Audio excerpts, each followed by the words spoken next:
So today, Trump removed many of the tariffs he had imposed in this on again, off again, it must be Wednesday, tariffs are off again kind of policy.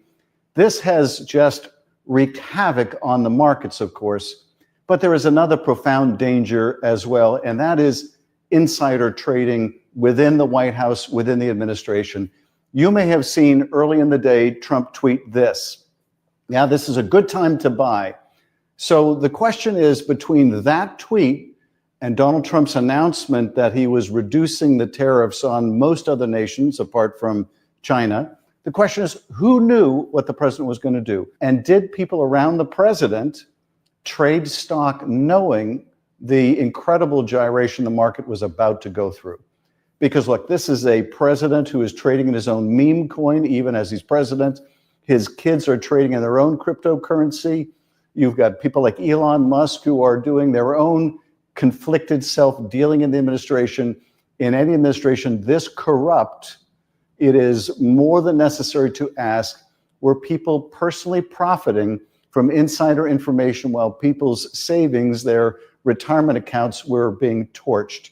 So we're writing to the White House to demand answers. Now, I am fully cognizant of the fact that the White House is probably the last place to be forthcoming about this or any other corruption in the administration. We in Congress need to do more than demand answers. We need to do the oversight necessary to get those answers. To date, Republicans have not been willing to do this, not when it comes to insider trading, potentiality, not when it comes to anything. But we have been very fortunate in the minority that so many whistleblowers have come forward with information about corruption in the administration. Just a few days ago, I held a hearing with people who had to quit the Justice Department, were fired at the Justice Department because they were observing corrupt activity that they would not participate in. We have tremendously benefited from courageous people coming forward. So we invite whistleblowers to step forward. But at the end of the day, we're going to get to the bottom of this, whether people were profiting off the pain of the American people. So today, Trump removed many of the tariffs he had imposed in this on again, off again, it must be Wednesday, tariffs are off again kind of policy. This has just wreaked havoc on the markets, of course, but there is another profound danger. Good morning, good morning, good morning. Welcome to Let It Be Known. Of course, I am your host, Stacey Brown. This is the morning show for Black Press USA. Peace and love. I'm your co-host, Nee L. Good morning, Stacey, and Let It Be Known family, chat, and everybody else. Today, we're going to bring you the headlines that are impacting the Black experience. And boy, insider trading with Congress, Republican Congress members. You know, this stuff, if people haven't by now on April the 10th, 2025, haven't woken up or awakened to the realities of what's been going on since January 20th, then, you know, what Stevie wanted to say is that, you know, about the sleepers, they need to stop sleeping. Well, they don't need to wake up. It's just this is the nightmare of nightmares when it comes to America, when it comes to everything. It allegedly, and we always knew that it allegedly stood for what was right. America is just, you know, I hate to use the term, but you know, the Nation of Islam used it, Malcolm X used it, Louis Farrakhan used it, but it's the Great Satan. It's this place is a Trump called these folks all these other countries S-hole countries. This is the definition right now of an S-hole country.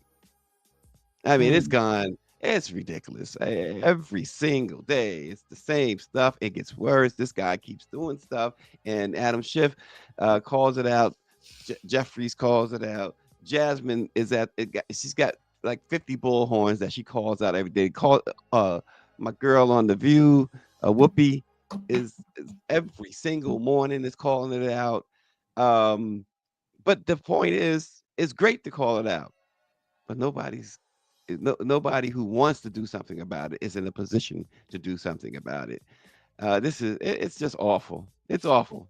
Well, I think the hope, what this is really turning to is going to be in the people. During the civil rights movement, we were pushing to have federal support. It seems like what's happening today, it's the reverse. And so yesterday we talked about there's over 38,000 elections, local, state elections happening in this month alone, the month of April. And so now it's a reversal. Now we have to start school board, mayors, state legislators, commissioners, judges. All of these things have to start, we have to start participating. Civic participation is key. And so this is what's going to turn the tide. If Republicans could do it with critical race theory, if they could do it with their state and local elections, then so can Black folks, so can the Democrats. There has to be a shift in focus and messaging and really pounding on these local elections, which I see starting to happen. Well, yeah, but I disagree with you. And I'm gonna tell you why I disagree with you. You said if Republicans can do it, then so can Democrats, so can Black folks. Republicans, MAGA, is doing what they're doing because the innate hate that they have. Black folks are too forgiving to do something this cruel. Democrats don't have the heart to do something this cruel. So that's why I disagree. You got to show me better than you could tell me. But I know Black folks as a whole. We just don't. We just can't spend time to have so much hate the way that they are showing hate. And like I said, and I've been saying it, Democrats as a whole don't have the guts, the backbone, or whatever. They're too busy clutching their pearls and running around. It's not the way to do it. We got to do it as upstanding citizens and stuff like that. It's like, Well, I'm really not talking about. I say it again. You've been had. You've been hoodwinked. You've been hoodwinked, bamboozled, led astray, run amok. This is what he does. But like I said, I wasn't really talking about Democrats. I was talking about No, the I people. said Black folks too. I don't think we have I'm it in talking us. about, I'm talking about the power of the people. And as I these just don't think we tariffs, have it in us. as the tariffs keep hitting and as this thing keeps narrowing down to impact individuals, it will make you change your mind and it will make you say, what can I do to get my life back to the way that it was?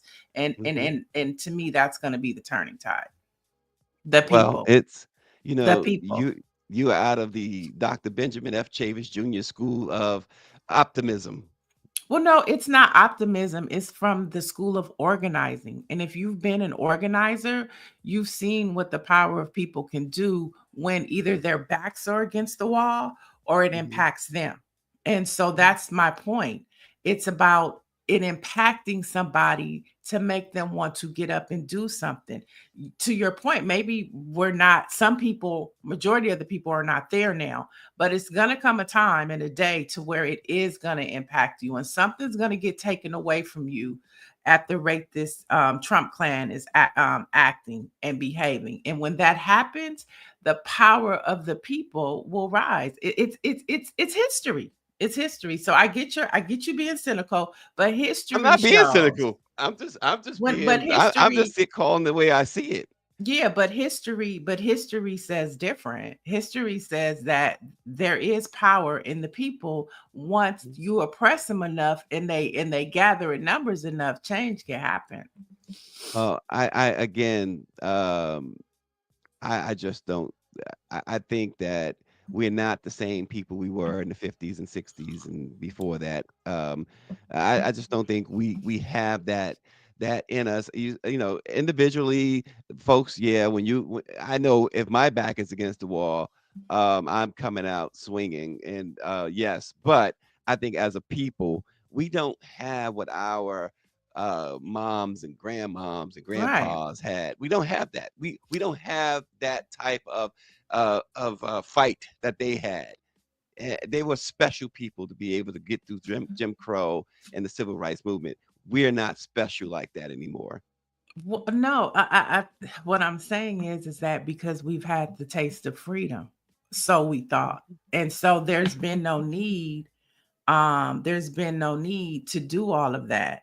But when things impact you, let somebody find out that they're gonna have to start drinking out a different water fountain. Let them start He's already experience said those that times. too. But what I'm saying is that to actually experience it, it's not going to be, you're only preaching to the choir right now because it's like, okay, and nobody else is hearing you. But once it impacts them, it affects them and their children, then you might see a different response. And it's sad to say that we have to hit rock bottom before the people that aren't participating get involved, but maybe that's just what has to happen. They have to be reminded of what was special about our ancestors.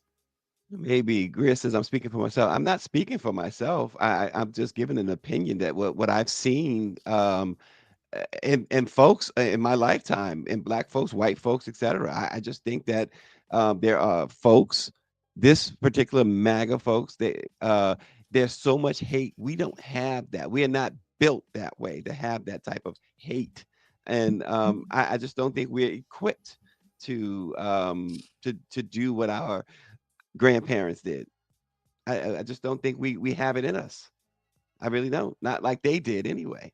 We have some fight in us for sure, but I don't think as a whole. I could be wrong. That's my opinion. I could I be think wrong, right and now only I'm willing to time will be wrong. tell. No, I Yeah, mean time will tell. yeah, and we have not yet. I know it's been what 3 months or whatever. We have not yet shown that we are up to the challenge yet. We haven't. Simple as that. And nobody can. I mean, you can argue it, but prove that we've shown that. We have not shown that. Well, you had 5 million people worldwide show up on Saturday. I mean, we weren't there because we tired, but That I was a mean, I moment, think that though. I think that was pretty impressive. I think a lot of those people are still organizing right now. I think they're a lot of them are doing what needs to be done. Like I said, everybody's Mhm. not there yet. But I'm Yeah, just saying, it's gonna be too late when they get there. never Yeah. underestimate the power of organizing and of organizers and of organizations that are in the trenches doing the work. Mhm. Okay. I'll let y'all have it. I just don't see it, but I'll let y'all have it. I'm willing to be wrong for sure.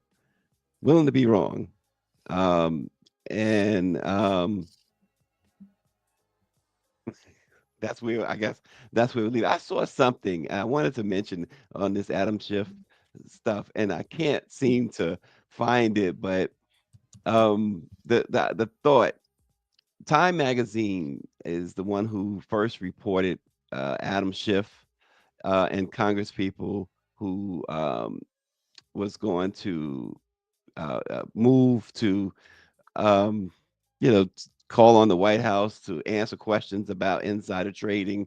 Mhm. And you know how news organizations, especially mainstream, love to throw that exclusive tag up there. Mhm. And I can't find the exact wording that Time Magazine used because this was an exclusive story, the Time Magazine, but they didn't use the word exclusive. And I wish I could find that little reference. I was so impressed. Time Magazine has never impressed me, but I was very impressed with how they labeled it. Or it was how the reporter wrote in there that basically it's exclusive, but they didn't champion it as an exclusive, and the way they did it was so smooth, but I can't find the wording. Um, Mm, but anyway, mhm. it's just a little side note as a Yeah, journalist. and I think that though the bigger question, even with the insider trading it, I just don't think it's Republicans. I think that Democrats do it too. I Oh, wouldn't without be question, surprised. I without wouldn't be question. surprised. So across the board, the fairness of what congressional members can have versus the regular people, I mean, they take it for granted. Even I know that there was questioning of Nancy Pelosi and her trading habits and how she does Mhm, things allegedly.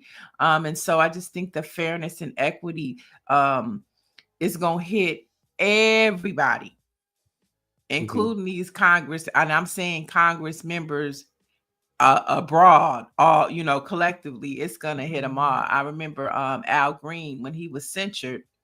Remember when he was on the floor talking about Medicaid and Medicare, and he was like, "I don't have this problem. I'm going to the doctor tomorrow." But it's the least of these. And it's like that power and that entitlement that he was, referencing that they have, that sometimes they forget about the regular people. Like I said, I'm certainly willing to be proven wrong. And some folks are pointing to, as you said, the 3, 4, maybe 5 million Americans who protested at the hands-off protest. We will see. We will see. RNG also says that some Black people can't even boycott Walmart or Target. So, Marjorie Taylor Greene is another one. How do you continue to allow? I agree with somebody who said, Dr. Joni too. I think elected officials should not be allowed to trade in stocks, etc. I agree. I agree. And then this chick talking, she calls people who are complaining losers when, come on. The fact that she is elected to anything is a testament to, what was she, Colorado? Is she Colorado or Georgia? No, she's Georgia. She's Georgia. Yeah. Yeah. It says a lot about Georgia. It says a lot about Georgia. Look, same thing with Colorado and that other incompetent person who that's what I'm saying. I think that a lot of times we talk national, but I think the power is going to be in local politics, local and state politics. That's where the drive is going to come from right now. Inferno 932 says the gloves are off. These people have no morals. We tie our hands and tongues to not hurt their feelings. Yeah, I agree. Again, well, I just this whole stuff, all of this stuff, like every single day. And I saw like April posting again about the museum and talking to folks about the museum. She's got a story coming again, and I just did another story about the Target Fast. The latest on that. It's and folks, actually, speaking of Target Fast, Niel, we talked yesterday about, okay, what are they doing next, after Target, whatever. If you go to targetfast.org, you will see, and I should have mentioned this yesterday, in defense of Jamal Bryant and what he's doing there, because they have a whole ticker about Black Wall Street, and they show you the stocks of all these companies. And yes, indeed, after the Target situation, and they're showing you how they're winning in this fight against Target. And they show you who's next. They list all these companies here. And so it's not just stopping with Target. So in defense of, because some people, and we may have, maybe I even said, okay, after Target, what are you doing? But he has a whole list of who's next, and it doesn't end. Well, yeah, I think that goes back to the point of like, why aren't they talking? Because the thing was, it was like, okay, why isn't Reverend Al Sharpton talking to Reverend Jamal Bryant? Because you're saying that Reverend Jamal Bryant, they have a plan. He's working with the Black Chamber of Commerce, so that's all about building economic power within the Black community. Why was that the right move to plan a rally way in August? Like, why aren't we connecting the narrative? The stock market is crashing every day, right? Because we see what's going on now with the manipulation. Why are we waiting till August 28th? So I mean, like, just where is the leadership to guide and direct? The one thing I do disagree with, and this is just me, folks, is no shade against Jamal Bryant, but he got T-shirts for sale on that site and this and that. Come on, stop with the profiteering here. I agree. I disagree with that, but I know folks like, hey, I don't agree with it. So Anyway, that's just me. I think there's a place for that. And Greer says you got to raise money for the struggle. Okay. So listen, here's a story too that's been making the rounds and on social media. This this young 17-year-old Carmelo Anthony. Now he's not the basketball player, the Hall of Famer Carmelo, who spells his name with a C. This young man spells his name with a K. And Texas police say there's too much misinformation going around about the 17-year-old who's accused of stabbing Austin Metcalf, another high school student, at a track meet. Carmelo's family has retained Billy Clark of the Clark Law Firm and Kim Cole of K. Cole Law to represent their son in the first-degree murder case. Now, the outrage is that many people are pointing out that this was a self-defense case. And they also pointed out the hypocrisy that we already know exists in American justice and in America, period. And one of the people that they continue to point to in this case is Kyle Rittenhouse. And how everybody embraced that dude. And Carmelo was he says, and his family says, he was defending himself. And he had no other choice but to defend himself. And yet they have put $1 million bail on him. He can't get out right now. And folks are calling for him to be sent to prison for life. And you see the picture, and the picture tells they say one picture's worth 1,000 words. Well, that one's worth 1 million. That tells you why there's $1 million bond. I think this story is an example of, some hope, because they created a GoFundMe page.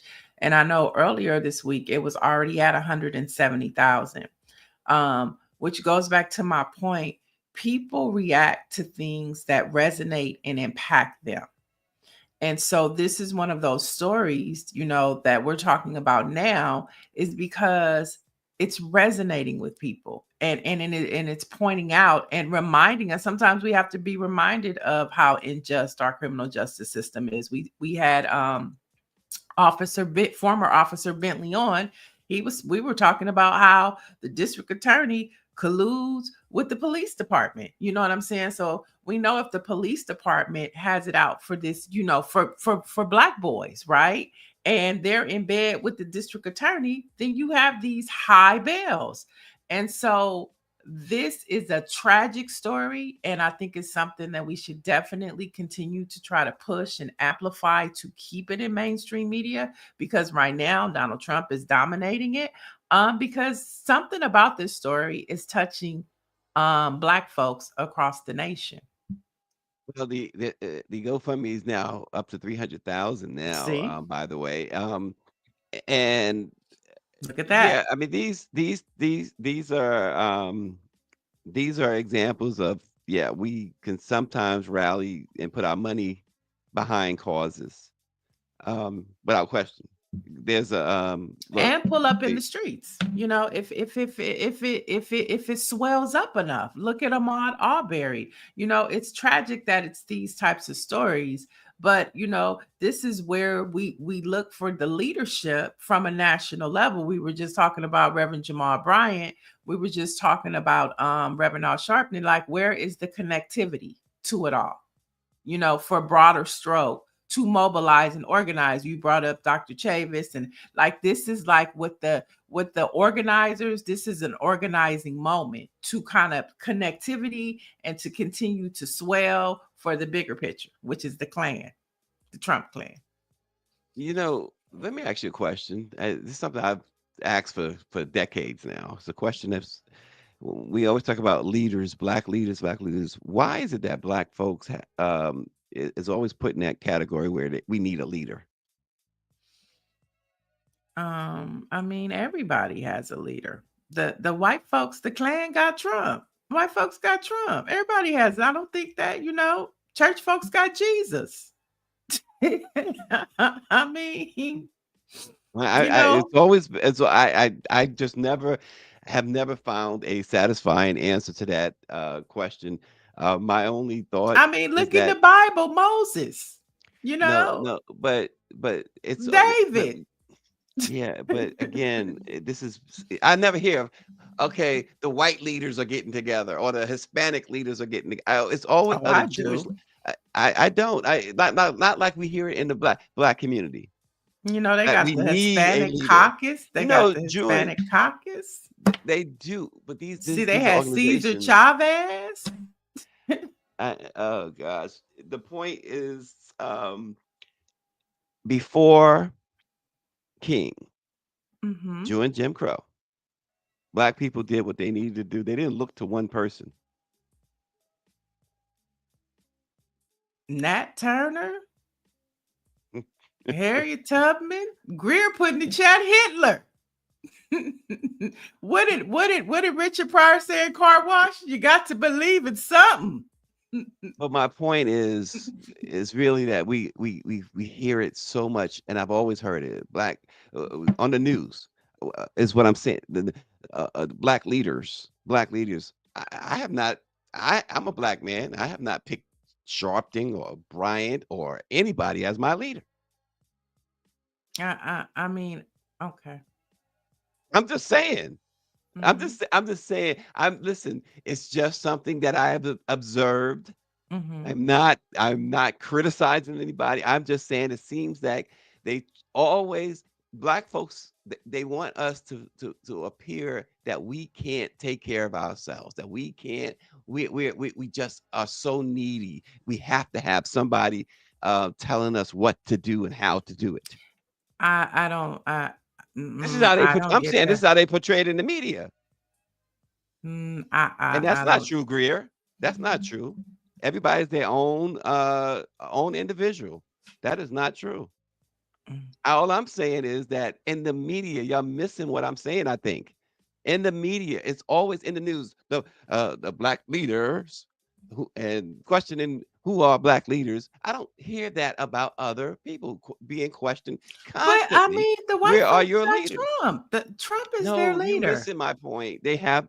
You're missing the point. Do you see that all the time when a reporter comes on the air Mhm. and talks about white folks? Do you always hear them or ever hear them say, oh, the white leaders or who are the white leaders? You don't hear that. Because You don't. their leaders wear hoods and they're grand wizards. And so they intentionally they know who their leaders are. We just don't know because they wear hoods. Okay. If we want to talk about white folks in the Trump, because they're the No, Klan. Neil, I'm talking about the perception that the media has always given with black folks. That's all I'm talking about. What you're saying is indisputable that Trump and the Klan and all I'm saying is that we have all my life. I've been in news when I was a kid, small kid. I loved the news. Mhm. And you get on the news and the black leaders and the Negro leaders, and you never heard Walter Cronkite say, and the white leaders. You Mhm. never heard that. That's all I'm saying. So they always want to put us in a thing where we got to be subservient to somebody. That's all I'm saying. That's the news for you. That's mainstream news for you. It's always been that way. I was just curious So as to maybe they should say, who are your organizers? Who's organizing your movement? Because you do need a leader to organize a movement, or you need several leaders to organize a movement. okay. You just um do. You yes. have to have a football team has a quarterback. A basketball team has a captain. Dr. Nicole says it's not going to be by a vote. It's going to be who can garner support and mobilize a Right. movement behind a common cause. Our Right. society says MB is too much about the individual. What happens with solidarity? Okay, so there you have it. I had just and I still remain uh fixated on the fact that it's always been looking at black folks as if we need somebody to lead us. I mean, nobody leads me. I lead my household. I mean, I gotta Right, take care of right. my house. Somebody got something, and I mean, I think that's what it all starts with. Even politics, you can't change your neighborhood if you can't change your household. Even a house has a leader. The individual that posts under what was said says he gets what I'm saying. The media assigns certain black men as our leaders. I think it's because at the time we needed the brightest and best to articulate our issues and generate action. And I see, let's see, Monique says because white folks 90% of the time get off for the same crimes committed where black folks are automatically guilty by color. Um, yeah, I mean, so bison for life. to I'm the sorry. point of to the point of white folks creating a narrative of who our leader is. I could get down with that. As far as maybe them amplifying, Dr. King, and you had a Martin Luther King, and you had the Black Panthers. Those were leading leaders in the movement, but they decided which leader they wanted to amplify, ironically, the nonviolent one, right? So I do believe like that type of skewed narrative in media does happen because they want to define and decide who talks to Black people. I do agree with that. Yeah, And I Dr. think Marilyn those are says things, that yeah. she says white supremacy teaches separation, isolation. Before our ancestors arrived here, we were communal. Look at communities and villages in Africa. They all have leaders, is what Dr. Marilyn says. Our guest is here.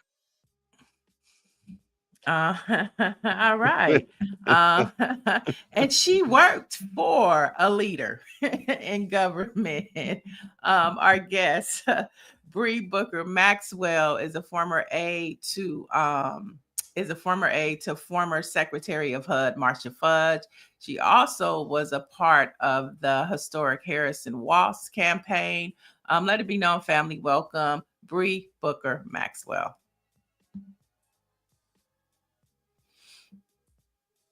She will appear at some point. Yes, drum. Oh, she gets a hey. Good morning, Bree. Good morning. How are y'all? We are Doing good. good. Bree, we were just talking about leaders and Black leadership. What are your thoughts on does Black America have a leader right now, or do we need a leader at this time? I was listening to it and I was thinking, do we need one and do we have one? And honestly, I think it's community based. And I think it's state based. So I don't think we have a holistic national leader. Like, in the 50s and the 60s, we needed one to help us get through that movement. And right now, I don't think we necessarily have a national one. I think we have several leaders based on your community and where you're from. And I think that's more important than having one national figurehead because everybody will not agree with what they bring to the table. And I think it's important to have different voices at the table, bringing about different issues because everyone is facing something different in every state. What we may face in South Carolina, they're not facing in, let's say, California. So I think it's important that we have several different leaders at the table. I was just talking about that earlier that, in the past it was civil rights, which was a federal umbrella, but we're reversing now back to state and local politics. And there's over 38,000 elections happening this month alone. And so the power is in the people and in local politics. So, I mean, I appreciate that point of view. But let's jump back up into some national politics. You worked for Secretary Marcia Fudge, who was the Secretary of HUD. We have a new Secretary, Eric Scott Turner, Black guy.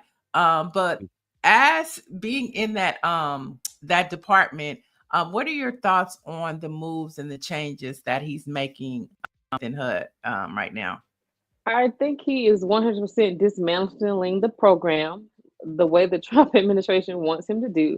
And I think it's only taken a turn towards more of corporate interest than it is towards the interest of people and the housing needs that people, when Secretary Fudge was there, we were on a pathway to affordable housing and ensuring that people were able to have housing. houses that they could live in and be comfortable with and be happy that they have. I mean, we shouldn't live in the notion of just as long as you have somewhere to stay that you should be happy. No, people should be able to be comfortable in their homes. And working at HUD, I watched Secretary Fudge, I watched her staff, I watched that department work tirelessly every single day to make sure that Americans, homeless, veterans, poor, low income, unhoused people, because we don't say homeless anymore, we say unhoused. We make sure that they had the necessities that they needed. I remember when we had meetings with NYCHA and different groups to make sure that the housing developments were going, if they were not up to par now, that they would eventually get up to par. I remember touring housing establishments to see how people were living, to figure out, what do we need to make sure that people can have hot water, to make sure that people can make sure that there's no like mold or asbestos growing, to make sure that your family can be healthy. So I think we're moving away from that because I know that Secretary Turner has just created this rule where they're getting rid of inspectors.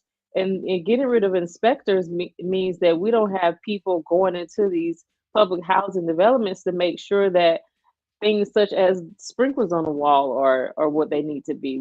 They don't making sure that, because in some of these housing developments, they will paint over the issue. Instead of fixing the issue, they'll paint over the issue. And you wondering why your child has asthma or all these other health issues. It's because they are putting a band-aid on the issue instead of fixing it. So I don't see what he's doing is going to help the holistic totality of people in public housing. I just see them and that administration making things worse instead of making them better. Bree, that being that you worked with Marcia Fudge and worked in that department, and seeing what's going on now, A, can you believe what's going on now? And B, can you kind of give us a little bit of an insight, since you work with Marcia Fudge, former CBC chair as well, what she might be thinking at this moment as she watches this department that she loves so dearly, that she took care of like a child, like a mother with a child. What could be going through her mind right now? What the hell?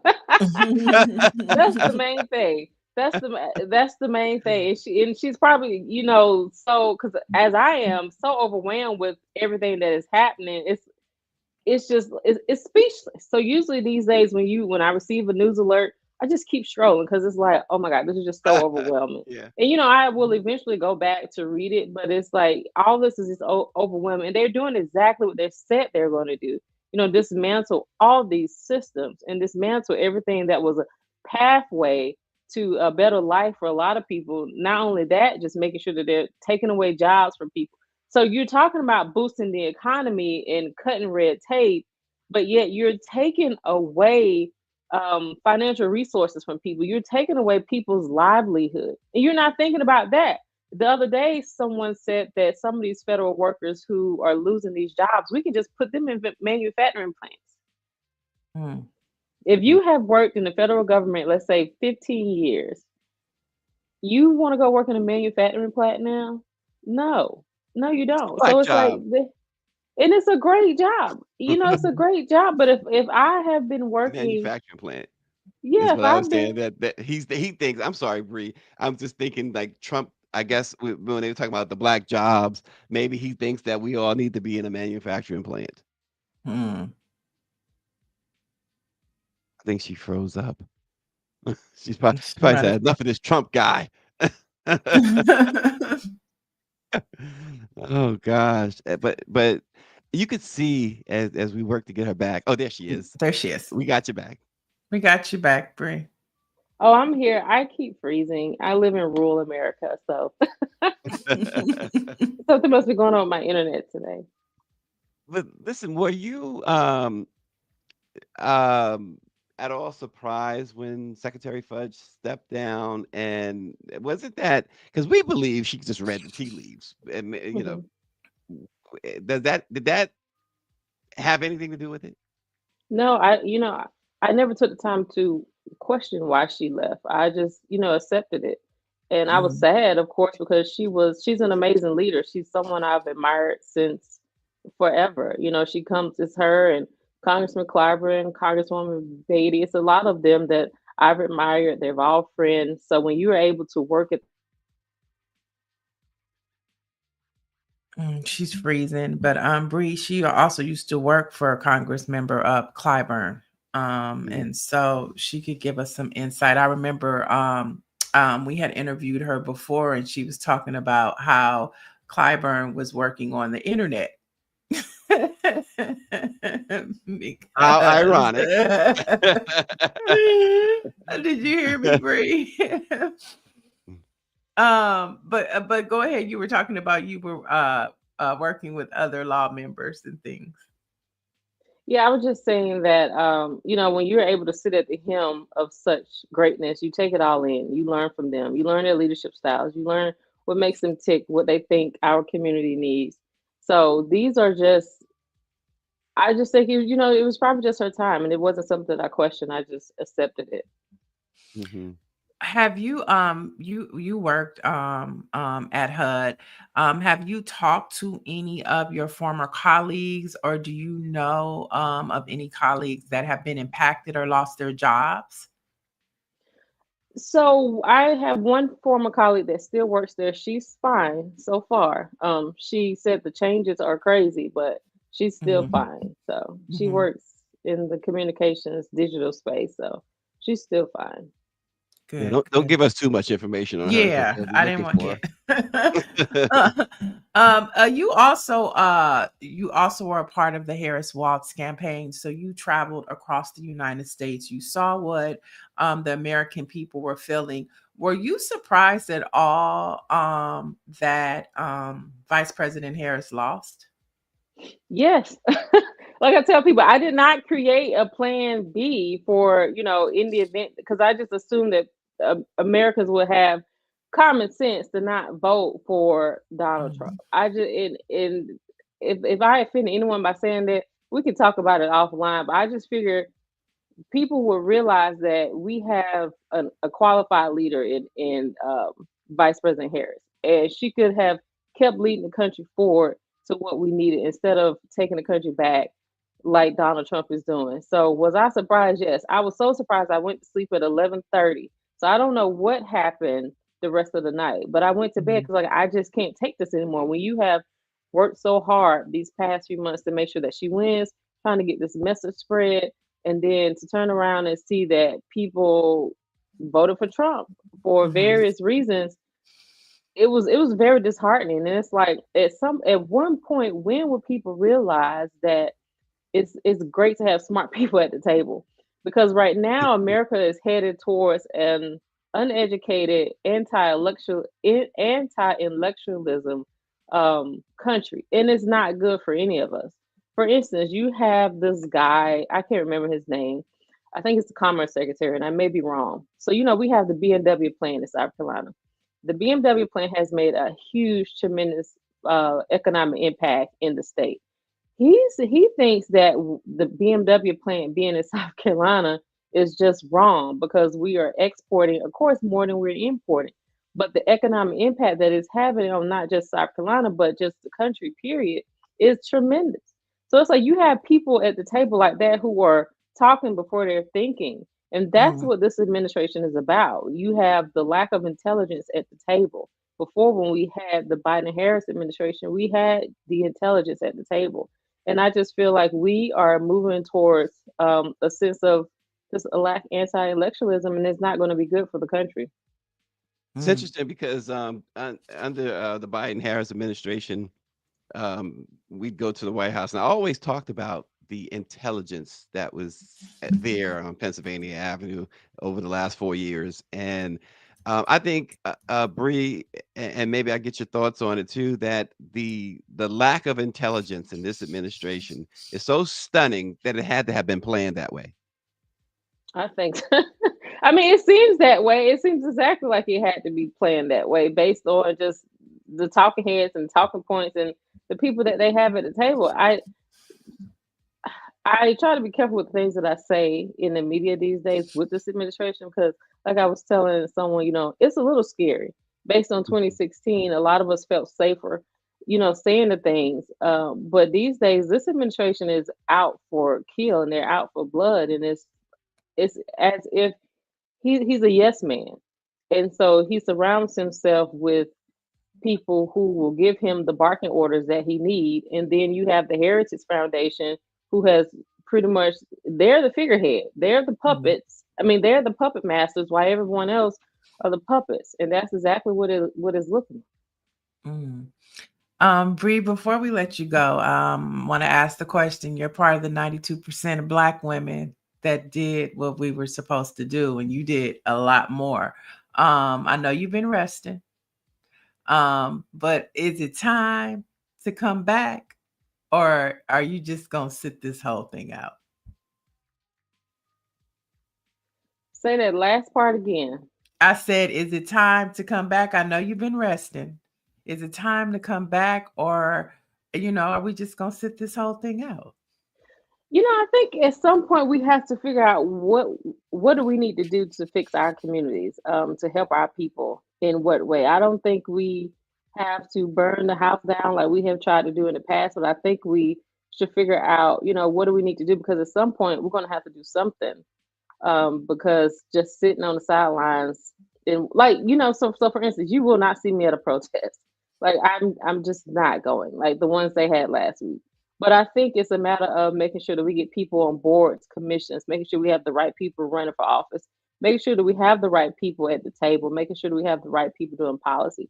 So I think we don't have to have a forward facing role. We can be behind the scenes, pulling the strings and making sure that we can get the things we need done. So we don't have to overexert ourselves like we've done in the past, but moving forward, we can make sure that policy is what we're moving and shifting, because that's what we really need to do. Well said, and a perfect way to end it. Yes, he's sitting it out. Bree, it's real privilege to have you on this morning. We appreciate your insights, your thoughts, and sharing some time with the Black press this morning. Thanks so much. And I just want to put out David Youngblood in the chat. He made a great point. He was like, and they're also not qualified to work manufacturing jobs. You're absolutely right. We have to also look at that and think about that pathway as well. So thank you, David, and thank y'all for having me. I look forward to joining you again. Thank you. Absolutely. Thank you. Bye-bye. Yeah, Bree is another one I talked about last week. We had Dr. Wes Bellamy. Bree is another one out of the Black Millennial Convention. So if you guys want to take some time and Google it, some amazing Black voices came out of that think tank that are now state legislators, organizers, and doing wonderful things all across the country. It's actually too where the Collective PAC got their beginnings as well. So shout out to Black Millennial Convention folks. Want to jump into some quickies? Don't tell me you freezing up now. No. Wait. Black pop quiz. Yeah, the quiz, yes. Black History pop quiz. Yeah, where's the quiz this morning? We got just a few minutes left, so where is the quiz? She said too late. Yeah. Late. Oh okay. My gosh. So since we're too late, it is time for the quickies. We got to be quick, y'all. Okay, so we're gonna start off with some Divine Nine. Now, the Divine Nine, formerly known as the National Pan-Hellenic Council Incorporated, they've released a joint statement opposing censorship of the Smithsonian African American Museum. Now, the letter calls on policymakers, educators across the country to reject false narratives. And the D9 collectively represents over 2.5 million members worldwide. Now, I know it's just a declaration, a statement, but when you think about 2.5 million members, some of those people are policymakers, some of those people are educators. And so, I mean, we're talking this morning, all politics, it's going to come down to being local to make that shift. So if they are all in line with this, that's part of the shift we're talking about. The director, we had reported that a week ago that he had went on leave, Mhm. and now he's officially stepped down. Mm. Yeah. So it's just what's going on there. We have to preserve that history. Right. So now, Yeah. yeah, for sure. So now we have the Divine Nine. We know that the Black Church is putting the call out. So policymakers are doing it as well. So we will definitely follow this story very closely. Let's jump into what's happening over with Keke Palmer. So That's interesting. her podcast, Baby, This is Keke Palmer, her latest episode that dropped very quickly with Jonathan Majors was pulled. So the episode was entitled Accountability and Moving Forward. And so they were addressing the assault, the case, his redemption story. Social media had mixed reviews. So before the reviews got too deep, Kiki's team pulled it. However, she has yet to comment on the episode being pulled, and she replaced it with an interview with Cash Doll, who I'm not So that familiar with. well, let me keep my thought to myself. But but she's gotten a lot. She's gotten a lot of backlash. Folks are saying that she went through domestic violence herself, and they were really people were really upset with her. Um, does it go a little too far? I think so. Look, we don't know in its entirety what the interview was going to be about, what Kiki might have asked him, talk to him It's about. about accountability and moving forward, and the interview did Right. address the allegations. No, they said what it was about. Okay. So we Yeah. do know. Yeah. But my thing is, what do y'all think? I mean, you know what? Forget what I think. What do y'all think? Hit us in the chat.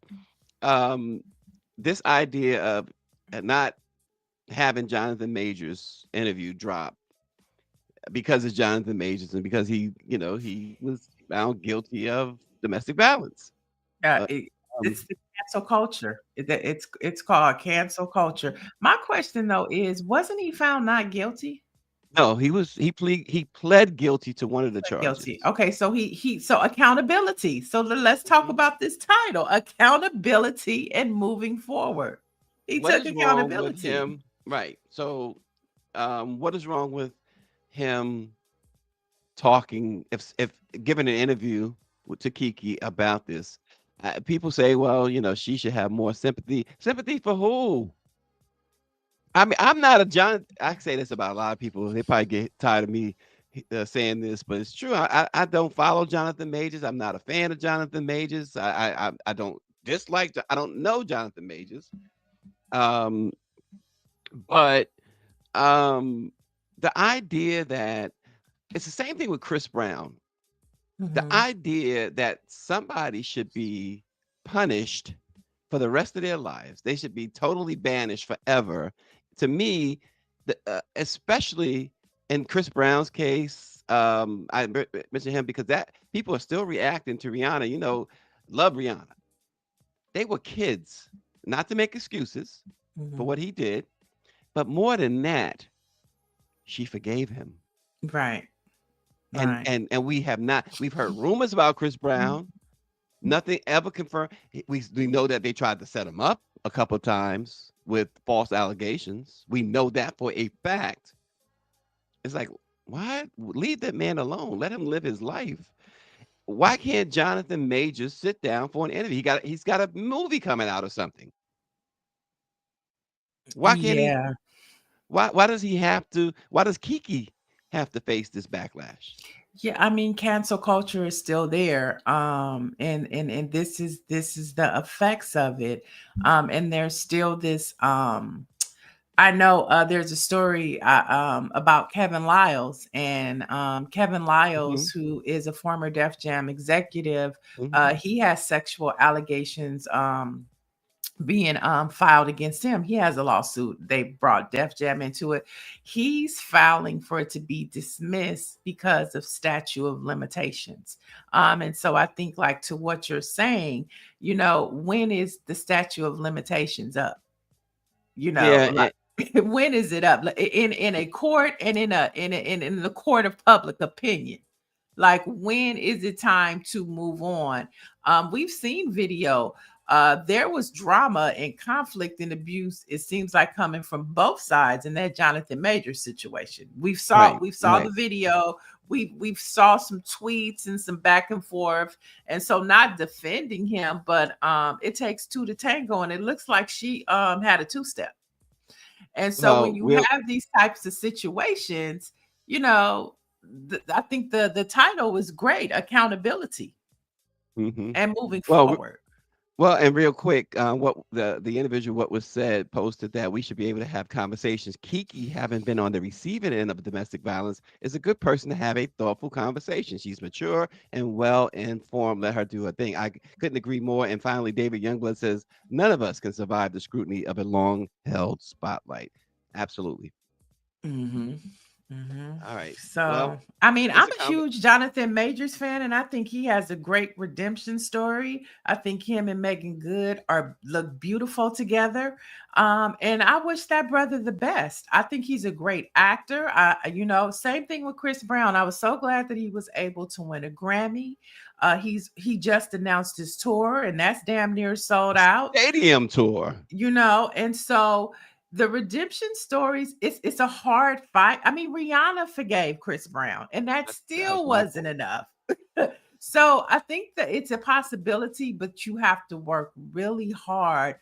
And the court of opinion these days is just as strong as being locked up in jail, because they could really stop your money. And that's what's happening to Jonathan Majors for sure. Yeah. And Santa Fe says, isn't pleading guilty the same as being same as saying I am accountable for my actions? Yeah, we probably should move on to you got some more quickies? Just one more tonight. Mary J. Blige is live in concert. If you want to see it, you want to download the app Veep. And you can be in Madison Square Garden, New York City tonight with Mary J. Blige. All you got to do is download the app Veep. And it's $19.99, but it's cheaper than a concert ticket in the actual venue. And those are the quickies for today. And real quick, our Black-owned, we're going to go right to our Black-owned newspaper of the day. It's the New York Carib News. The New York Carib News was founded in 1981. It is the #1 weekly Caribbean American news source outside of the Caribbean. The growth throughout the years has expanded to a multimedia platform. Since its launch in 1981, Carib News continues to address important issues and concerns facing Caribbean Americans or Caribbean Americans, African Americans, communities, and beyond. The multimedia conduit has been lauded nationally and internationally by journalists, world leaders, and international communities. The Carib News has received numerous awards and special recognition. So go to their website to find out more about the New York Carib News. And we got to go, y'all. But for the latest and to keep up at what's happening with Black America, you can visit blackpressusa.com. Thanks for watching. See you again tomorrow.